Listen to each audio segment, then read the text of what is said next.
It's been 30 years since that fateful day. Now the witches are back, and there's hell to pay.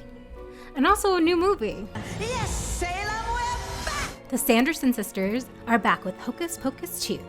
And everyone's hyped, including myself as a 90s kid. I am very excited. But the original Hocus Pocus bombed at the box office and was trashed by critics. So how did this become a cult classic? The road to Hocus Pocus actually started in 1984 with horror writer and director Mark Garris. It was originally titled Disney's Halloween House and was a much darker story. Garris told Entertainment Weekly that originally the kids were around 12 years old and them being younger made it scarier. The script went through developmental hell, going through many different rewrites before settling on the version that we know and love.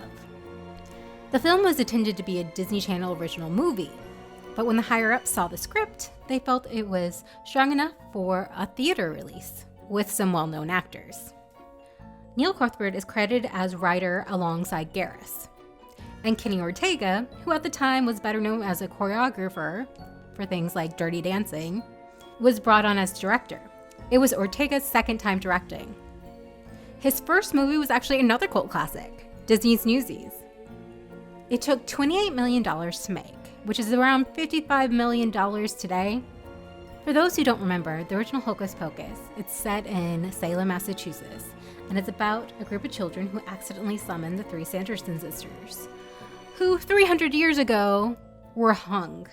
The sisters will turn to dust at sunrise, unless they can suck the life out of enough children. Any wonder why audiences weren't too sure about showing this to their kids? Ultimately, the children defeat the witches, but not before befriending a talking cat and watching most of their parents fall under the witch's spell during a quite bewitching musical number. Let me take you back to 1993 when the film came out. I Will Always Love You by Whitney Houston is rocking it at the top of the charts. Jurassic Park was breaking records at the box office.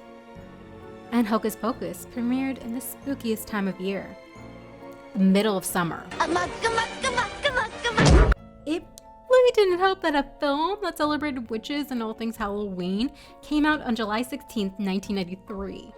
Who wants to watch a Halloween movie during summer break? This odd premiere date is because Disney was releasing Nightmare Before Christmas that October and didn't want films to compete. Honestly, could have spread out the release of these two movies, maybe even wait till September for Hocus Pocus? That gives it enough time without competing. The weird release date wasn't the only issue this movie had.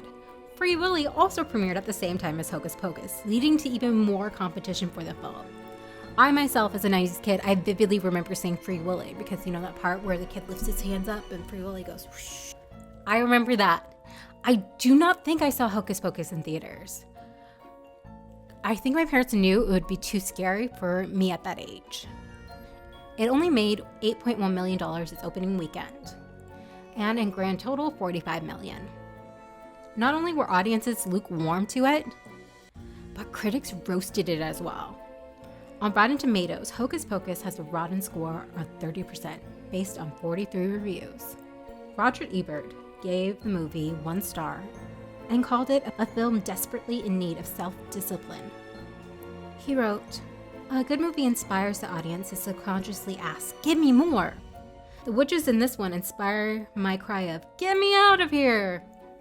Entertainment Weekly gave the movie a C-, calling it acceptably scary, silly kid fodder that adults will only find mildly assaulting. A little bit better. They also said, unless they're Bette Midler fans, in which case it's depressing as hell. So how did this flop become a classic and inspire a sequel? Like rare gems like The Princess Bride, Hocus Pocus found its audience through VHS. Hocus Pocus came out on VHS in January 1994. Personally, I remember renting this from our local rental store. This was before Blockbuster came into town and took over.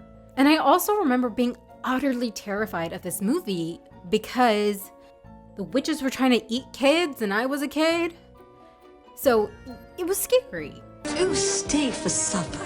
I'm not hungry. Oh, but we are. And many of us who grew up in the 90s and early 2000s remember this repeatedly playing on TV during October.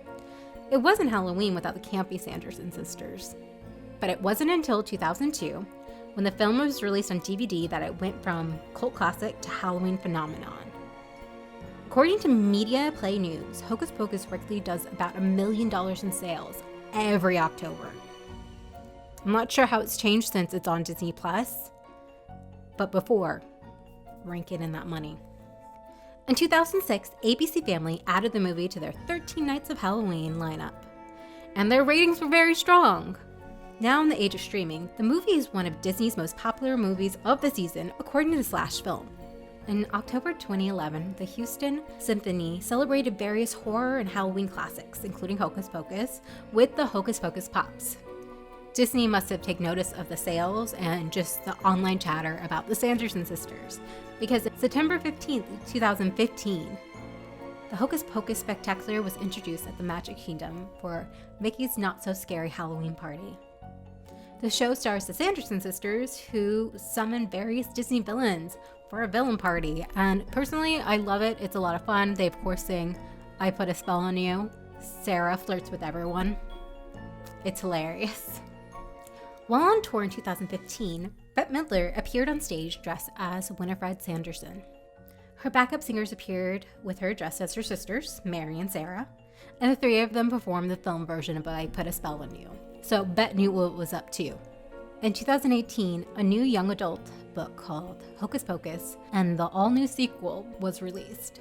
It's by A.W. Jantha, and it takes place 25 years after the original movie. It's about Max and Allison's 17-year-old daughter, Poppy, who finds herself, surprise, surprise, face-to-face with the Sanderson sisters.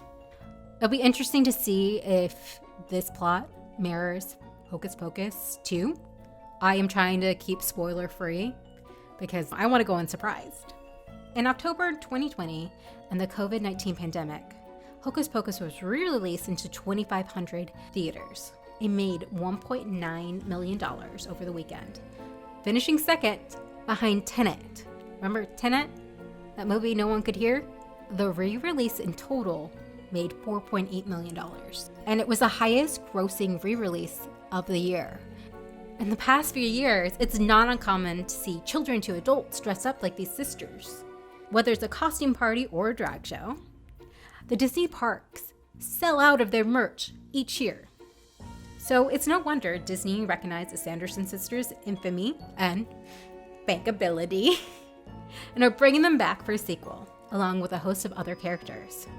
But only time will tell if this sequel, like its predecessor, will put audiences under its spell. Did you see Hocus Pocus as a child? Do you have any strong feelings like I do? I was terrified of this movie for a very long time. It wasn't until I was like 13 that it was like, oh, okay, no, this is fun. Before, the Sanderson sisters are the reason I have a nightlight. I had a nightlight, I don't have it anymore.